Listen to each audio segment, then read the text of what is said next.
আচ্ছা, তো আমরা পরের জায়গাটা পড়ছি ইলেকট্রোকেমিস্ট্রি, ঠিক আছে। পরের পার্টে কী আছে, relation between delta G naught and E not cell, ঠিক আছে। এবার এই ডেল্টা জি নট মানেটা কি, স্ট্যান্ডার্ড ফ্রি এনার্জি চেঞ্জ।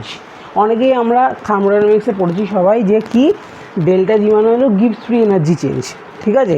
তো স্ট্যান্ডার্ড স্টেটে মানে 1 atm pressure, 1 molar concentration, 25 degree centigrade, এরকম একটা কন্ডিশনে যদি আমরা গিভস ফ্রি এনার্জি চেঞ্জ মাপি, সেটাকে ডেল্টা জি নট বা standard free energy state change বলে।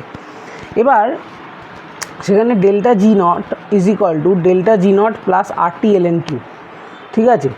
তো এই ইকুয়েশনটা আমরা পেয়েছি কোথায়, এই ইকুয়েশনটা আমরা পেয়েছি থার্মোডাইনামিক্সে। এবার থার্মোডাইনামিক্সে ইকুয়েশনটা পেয়েছি, এবং এই ইকুয়েশনের মধ্যে যে জিনিস, ডেল্টা জি মানে হলো ফ্রি এনার্জি চেঞ্জ আর টি কেলভিন মানে গিভস ফ্রি এনার্জি বেসিক্যালি।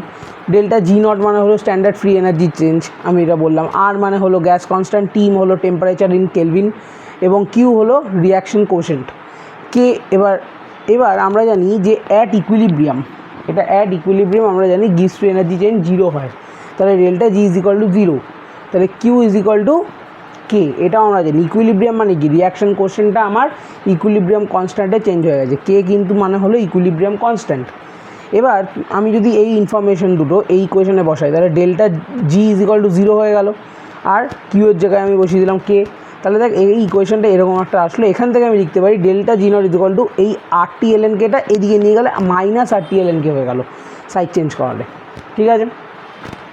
তাহলে according to the Nernst equation, এবার নার্স্ট ইকুয়েশন আমরা কী বলেছি, E cell is equal to E not cell minus 2.3 RT by NF log Q. আচ্ছা, ভালো কথা। এবার আমি একটা জিনিস শিখিয়েছিলাম যে 2.3 দিয়ে লগ কিউকে যদি গুণ করি তাহলে ওটা ln কিউতে চেঞ্জ হয়ে যায়। তাহলে এই 2.3 দিয়ে এই লগ কিউকে গুণ করে ওটাকে ln কিউটাকে কনভার্ট করে নিলাম ফর ইজি, যাতে আমার জিনিসটা ইজি হয়, কারণ এই ইকুয়েশনটা আমার ln এ আছে, ঠিক আছে। এই ইকুয়েশন 1টাকে আমার কম্পেয়ার করাতে হবে, তাই আমি এটাকে ln এ নিলাম। দেখ কীরকমভাবে কম্পেয়ার করাবো। অ্যাট ইকুইলিব্রিয়াম এগেন আমরা জানি ই সেল ইজ ইকুয়াল টু 0 হয়ে যায়, এটা মাথায় রাখতে হবে। অ্যাট ইকুইলিব্রিয়াম ই সেল 0 হয়, ই সেল সবসময় 0 হবে, ইজ 0। এবার এই ইকুয়েশনে বসাও, 0 is equal to E not cell minus RT NF ln K, ঠিক আছে। কিউ তো এখন থাকবে না, কারণ অ্যাট ইকুইলিব্রিয়াম ওটা ইকুইলিব্রিয়াম কনস্ট্যান্ট কেতে চেঞ্জ হয়ে যাবে। নেক্সট এখানে আমরা যদি জাস্ট এই পুরো জিনিসটাকে উল্টো দিকে নিয়ে আসি, তাহলে E not cell is equal to RT by NF ln K, ঠিক আছে। সাইড চেঞ্জ করে প্লাস হয়ে গেল। এবার NF দিয়ে ই নট সেলকে গুণ করে দাও, তাহলে NF E not cell is equal to RT ln K। এবার দেখ RT ln K এখানেও আছে, RT ln K এখানেও আছে, শুধু এখানে মাইনাস আছে, ঠিক আছে। তাহলে অ্যাট দি এন্ড আমি কী বুঝতে পারছি যে ইকুয়েশন 1 ইকুয়েশন 2কে যদি কম্পেয়ার করি, তাহলে compare equation 1 and 2, delta G naught is equal to minus NF E not cell, ঠিক আছে। এই ইকুয়েশনটা খুব ইম্পর্টেন্ট, এটা দিয়ে প্রচুর অঙ্ক আমাদের আসবে।